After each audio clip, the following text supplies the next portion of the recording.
English grammar में हम अपना टॉपिक डिस्कस कर रहे थे टेंस। और टेंस में जैसे कि आप सभी को पता होगा कि हमने कौन सा जो टेंस है उसको स्टार्ट किया है। तो हमने स्टार्ट कर लिया अपना प्रेजेंट टेंस।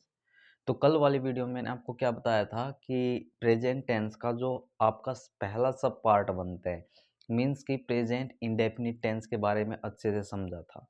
मैंने क्या बताया था, उसकी एक्चुअल में हेल्पिंग वर्ब या फिर उसकी मेन वर्ब को अकॉर्डिंग टू स्ट्रक्चर आपको यहाँ पे समझाया था। अकॉर्डिंग टू स्ट्रक्चर का मीनिंग क्या हो जाता है कि यदि हमारा जो सेंटेंस है वो अफर्मेटिव या सिंपल में है तो आपको क्या है, उनमें कौन सी बातें याद रखनी है। नेगेटिव में है कि भाई हम डज का यूज़ करेंगे या डू का यूज़ करेंगे। इसके अलावा मैंने ये भी बोला था कि नेगेटिव में हमें नहीं की सेंस आती है। तो वो सब बातें मैंने आपको यहाँ पे बताई थी। इंटेरोगेटिव में क्वेश्चन मार्क बेस्ड होता है, हेल्पिंग वर्ब कहाँ यूज की जाती है, वो बातें।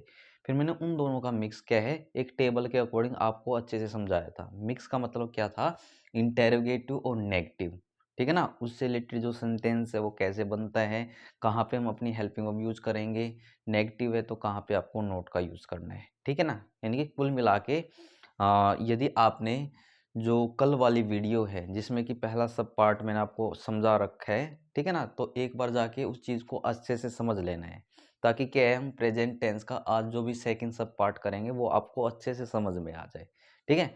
अभी ज़्यादा टाइम नहीं वेस्ट करेंगे तो अपना जो सेकंड सब पार्ट है प्रेजेंट टेंस का उसको स्टार्ट करते हैं। वैसे तो देखो सभी को पता होगा सेकंड सब पार्ट कौन सा है, तो आप सब बोलोगे प्रेजेंट कॉन्टिन्यूस टेंस था। कौन सा था? Present continuous tense. तो कल की तरह आपको फिर से क्या करनी है, यहाँ पे एक टेबल ड्रॉ कर लेनी है अपनी, ठीक है। तो हम कौन सा टेंस कर रहे थे, तो आप बोलोगे प्रेजेंट टेंस। कौन सा टेंस था आपका? प्रेजेंट टेंस, ठीक है। उसके बाद कल की तरह आपको यहाँ पे क्या लिख लेना है, यहाँ लिखना है अफर्मेटिव। क्या लिखोगे? अफर्मेटिव या फिर सिंपल सेंटेंस। क्या लिख लेना है? अफर्मेटिव या सिंपल सेंटेंस। उसके बाद यहाँ पे आप किसका मतलब कि कॉलम डालोगे? नेगेटिव सेंटेंस के लिए आपको क्या करना है, यहाँ पे अपना कॉलम डाल लेना है, ठीक है। उसके बाद क्या करना है आपको, जो इंटेरोगेटिव सेंटेंस होगा, ठीक है, इंटेरोगेटिव सेंटेंस के लिए आपको क्या करना है, अपना कॉलम डाल लेना है। और लास्ट में क्या है, आप मिक्स के लिए जो भी हमारे मिक्स सेंटेंस होंगे, मिक्स का मतलब किससे हो जाएगा? इंटेरोगेटिव प्लस नेगेटिव से, ठीक है ना, ये याद रखिएगा। तो मैं शॉर्ट में क्या है, इंटेरोगेटिव नेगेटिव लिखवाने की बजाय तो मैंने यहाँ पे क्या लिखवा दिया, आपको मिक्स लिखवा दिया है। तो मिक्स सेंटेंस के अंदर आपको स्ट्रक्चर के अकॉर्डिंग कौन सी चीज़ें समझनी है, ठीक है। तो ऐसे करके क्या है, आपको अपने जो ये मैंने आपको यहाँ पे सेंटेंस के बारे में बताया है, ठीक है ना, तो ऐसे करके अपनी जो ये हेडिंग्स है अच्छे से राइट कर लेनी है, ठीक है। उसके बाद हम क्या करेंगे, इन्हीं हेडिंग से अपनी टेबल ड्रॉ कर लेते हैं, ओके। तो ऐसे करके क्या है, आपको अपनी लाइन को ड्रॉ कर लेना है यहाँ पे, उसके बाद यहाँ, और लास्ट में आपकी यहाँ पे, ओके। देन उसके बाद आपको करना क्या है, इन सभी को इस टाइप से एक बॉक्स में क्लोज कर लेना है, ठीक है। स्केल वगैरह आप साथ में रख सकते हो ताकि क्या है, इन चीज़ों के जो नोट है आप अच्छे से बना सको या फिर इन चीज़ों को अच्छे से राइट कर सको इस टेबल के अंदर। देन उसके बाद आपको क्या कर लेना है, इधर एक और लाइन ड्रॉ कर लेनी है, ठीक हो गया ना। देखिए हम क्या डिस्कस कर रहे थे, प्रेजेंट टेंस डिस्कस कर रहे थे। तो आज हम क्या डिस्कस करने वाले हैं, प्रेजेंट टेंस का सेकंड जो सब पार्ट होगा। सेकंड सब पार्ट क्या था, आप सभी बोलेंगे प्रेजेंट कॉन्टिन्यूज, प्रेजेंट कॉन्टिन्यूज, और यहाँ लिख लेना है टेंस। और स्पेलिंग का ना ध्यान रखिए, कई बार क्या कर लेते हैं, इस कॉन्टिन्यूज में हम बहुत ज़्यादा मिस्टेक करते हैं। बहुत से ना इस चीज़ को क्या लिखते हैं, कॉन्टिन्यूज, हालांकि मैंने इसके बारे में पहले भी जिक्र किया है। वो क्या करते हैं, यहाँ पे TINOUS कर देते हैं, यानी कि इस यू को छोड़ ही देते हैं। तो याद रखिएगा कॉन्टिन्यूज में आपके कितने यू आते हैं, 2 यू रहेंगे इसके अंदर, ठीक हो गया इतना। तो सबसे पहले क्या है, प्रेजेंट कॉन्टिन्यूस टेंस में जो अफर्मेटिव सेंटेंस का जो या फिर आप बोल सकते हो सिंपल सेंटेंस का जो स्ट्रक्चर हमारा रहता है उसके बारे में जिक्र करेंगे। स्ट्रक्चर में ही क्या आ जाएगी, आपकी हेल्पिंग वर्ब आ जाएगी और मेन वर्ब आ जाएगी, ठीक है ना। तो हेल्पिंग वर्ब मैं आपको स्ट्रक्चर में बता दूंगा और मेन वर्ब मेरे ख्याल से सभी को पता होगा। जो भी हमारी फॉर्म ऑफ वर्ब होती है ना, उन्हीं को मेन वर्ब बोलते हैं। मीन्स की फर्स्ट फॉर्म होगी या सेकंड होगी या थर्ड होगी, ठीक है ना। अब देखो इसका स्ट्रक्चर क्या रहता है। तो स्ट्रक्चर आपको इस टाइप से याद रखना है। पहले हम सब्जेक्ट का यूज करते हैं, फिर हम यहाँ पे इज या फिर एम या फिर आर का यूज करते हैं। देन उसके बाद हम किसका यूज करते हैं, वर्ब की फर्स्ट फॉर्म के साथ में आईएनजी का यूज करते हैं। देन उसके बाद आप ऑब्जेक्ट का यूज करते हो। देन लास्ट में अदर में कुछ बच जाता है, उसका यूज करके बाद में हम क्या लगा लेते हैं, फुल स्टॉप लगा लेते हैं। अब देखो मैं ना यहाँ हेल्पिंग वर्ब नहीं लिखवा रहा हूँ कि भी मैं एस वी लिखवा दूँ शॉर्ट में इधर आपको, ठीक है। तो यहाँ आप खुद से भी समझ जाओगे कि जो मैंने यहाँ इज या फिर एम या आर लिखवा रखा है ना, यही हेल्पिंग वर्ब है। इसकी क्या है, यही हेल्पिंग वर्ब है। इसके अलावा देखो जो ये वर्ब की फर्स्ट फॉर्म होगी ये क्या है, हमारी मेन वर्ब है। और वर्ब की फर्स्ट फॉर्म के साथ, ठीक है ना, इस टेंस के अंदर जो हम प्रेजेंट कंटिन्यूस टेंस कर रहे हैं, अफर्मेटिव या सिंपल टेंस का जो स्ट्रक्चर है इसके अकॉर्डिंग बनाते हो आप। तो वर्ब की फर्स्ट फॉर्म के साथ हम आईएनजी वगैरह ऐड कर लेते हैं। बाकी क्या है, इसका मे बी सभी को पता होगा। फिर हम ऑब्जेक्ट का यूज करते हैं, फिर हम अदर का यूज करते हैं। अभी देखो इसमें समझने वाली बातें क्या हैं। देखो जो इज है इसका यूज आपको किसके साथ में करना है, याद रखिएगा, सिंगुलर सब्जेक्ट के साथ में। मैंने शॉर्ट में ना इसको एस एस लिख दिया है। एस का मीनिंग क्या होगा, सिंगुलर सब्जेक्ट। ओके, तो आप इसको इस टाइप से भी राइट कर सकते हो या नॉर्मली भी आप क्या है इस चीज़ को याद रख सकते हो, ये इतनी ज़्यादा मुश्किल नहीं है। उसके बाद क्या है, यहाँ पे दिया गया है एम। तो हम एम का यूज किसके साथ में करेंगे, तो याद रखिएगा एक आपका प्रोनाउन होता है आई। तो आई के साथ ही आपको किसका यूज करना होता है, एम का यूज करना होता है। उसके बाद हम किसका के बारे में बात करते हैं, यहाँ पे आर। यदि क्या है इज का यूज सिंगुलर सब्जेक्ट के साथ किया जाता है, तो याद रखिएगा आर का यूज आप किसके साथ में कर दोगे, प्लूरल सब्जेक्ट के साथ में कर दोगे, ठीक है। ये चीजें इंपॉर्टेंट है, याद रखने वाली है। आप क्या है इन चीजों को अच्छे से याद रखिएगा, क्योंकि क्या है जब हम इससे रिलेटेड कंसेप्ट करेंगे, एग्जाम्पल करेंगे, तो वहां पे क्या है इन चीजों का हम यूज करेंगे, ठीक है। वहाँ सब्जेक्ट को देख के या फिर, ठीक है ना, उसके टाइप को देख के कि भी हमारा सब्जेक्ट सिंगुलर है प्लूरल है, ये सब्जेक्ट में आई है, तो आप क्या है इन चीज़ों का वहाँ पे यूज आसानी से कर पाओगे। ओके, तो यानी कि मैंने क्या बताया, प्रेजेंट कंटिन्यूअस टेंस का जो अफर्मेटिव या सिंपल सेंटेंस का स्ट्रक्चर होता है, ठीक है ना, उनमें आप किस किस चीज़ों का यूज करते हो। तो अब सेकंड पे आ जाइए, नेगेटिव सेंटेंस। जैसा कि इसके नाम से ही आपको सेंस आ रही है, यानी कि नेगेटिव सेंटेंस है। तो नेगेटिव में हमें किसकी सेंस आती है, नकारात्मक सेंस आती है, नहीं की सेंस आती है। मीन्स कि जो भी आपके नहीं वाले सेंटेंसेस होते हैं वो किसके अंदर आते हैं, नेगेटिव सेंटेंस के अंदर आते हैं। तो अब बात कर लेते हैं प्रेजेंट कंटिन्यूअस टेंस में जो नेगेटिव सेंटेंस होता है इसका स्ट्रक्चर क्या रहता है। तो हम इसके स्ट्रक्चर की बात करें तो हम क्या यूज़ करते हैं, पहले आपका सब्जेक्ट आता है, उसके बाद हेल्पिंग वर्ब आपकी यही रहती है, इज एम, या फिर हम किसका यूज करते हैं, आर का यूज करते हैं। क्योंकि सेंटेंस कैसा है आपका, आप बोलोगे नेगेटिव है, तो नेगेटिव को डिनोट करने के लिए हम एक वर्ड का यूज कर लेते हैं जो कि आपका क्या होता है, नोट होता है। उसके बाद क्या है, हम किसका यूज करते हैं, वर्ब की फर्स्ट फॉर्म के साथ में आपको यहाँ पे आईएनजी को लिख लेना है। उसके बाद आपको क्या लिखना है, ऑब्जेक्ट, और ऑब्जेक्ट के बाद में अदर में कुछ बच जाता है वो लिख के बाद में क्या लगा देना है, आपको फुल स्टॉप लगा देना है। यानी कि देखो इसमें समझने वाली बात क्या है, ये तो मैंने आपको बता दिया इज का यूज कहाँ होगा, एम का और आर का यूज कहाँ पे होगा। तो जो ये हेल्पिंग वर्ब्स है ना आपकी, इनके बाद में आपको नोट लगाना है, मीन्स कि थर्ड नंबर पे नोट लगाना है। फर्स्ट इन तीनों में एक का यूज होगा, सेकंड, और उसके बाद थर्ड नंबर पे आपका नोट आ जाएगा। और समझ जाना कि भी नोट का यूज कर रहे हैं तो हमारा सेंटेंस कैसा बन गया है, नेगेटिव सेंटेंस बन गया है। बाकी क्या है, वर्ब की फर्स्ट फॉर्म के साथ में आईएनजी का आपको यहाँ यूज कर लेना है। थोड़ा क्या है, एक डाउट होगा आप सभी के मन में, वो डाउट क्या हो सकता है, मे बी क्या है, यदि किसी ने कल वाली वीडियो को अच्छे से समझा और देखा हो तो वहां ध्यान से देखना। जो प्रेजेंट इंडेफिनिट टेंस था, ठीक है ना, उसका यदि आप अफर्मेटिव का स्ट्रक्चर देखते हो, सिंपल सेंटेंस का स्ट्रक्चर देखते हो, तो उसमें ना मैंने कोई भी हेल्पिंग वर्ब का यूज नहीं कराया है, ना कोई मैंने वहां पे हेल्पिंग वर्ब लिखवाई है। यानी कि वहाँ आपको ये बात याद रखनी है, जो अफर्मेटिव या सिंपल सेंटेंस होता है प्रेजेंट इंडेफिनिट टेंस के अंदर, वहाँ कभी भी किसी हेल्पिंग वर्ब का ही नहीं यूज़ किया जाता। यानी कि वहाँ जो हेल्पिंग वर्ब है वो क्या रह जाती है आपकी, नील रहती है। नील का मतलब क्या होता है कि भी सिंपल या अफर्मेटिव सेंटेंस में यदि है आपका प्रेजेंट इंडेफिनिट टेंस, तो किसी भी हेल्पिंग वर्ब का यूज़ नहीं करना है, वहाँ केवल और केवल मैन वर्ब का यूज़ सब्जेक्ट को देखने के बाद किया जाता है। लेकिन इनमें ऐसा नहीं है, इसमें बेशक अफर्मेटिव या सिंपल हो, नेगेटिव हो, इंटेरोगेटिव या मिक्स हो, तो इनमें 4 के 4 केसेस में आप किसका यूज़ करते हो, हेल्पिंग वर्ब का यूज़ करते हो। ठीक है ना? उसमें सिंपल या अफर्मेटिव में छोड़ दिया जाता है, लेकिन इसमें सभी के अंदर इस हेल्पिंग वर्ब का यूज़ किया जाता है। ठीक है? मेन वर्ब तो आपको यूज़ करनी ही करनी है। ओके?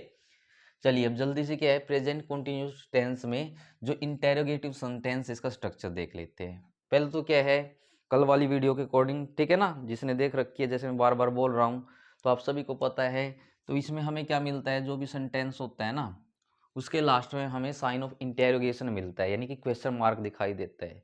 कुल मिला के हम बोल सकते हैं इन सेंटेंसेस के अंदर क्या पूछे जाते हैं, क्वेश्चन पूछे जाते हैं। तो इस केस में हम बात कर लेते हैं इसके स्ट्रक्चर की, कि भाई जो इंटेग्रेटिव सेंटेंस है इसका स्ट्रक्चर कैसा होता है, किस टाइप का होता है।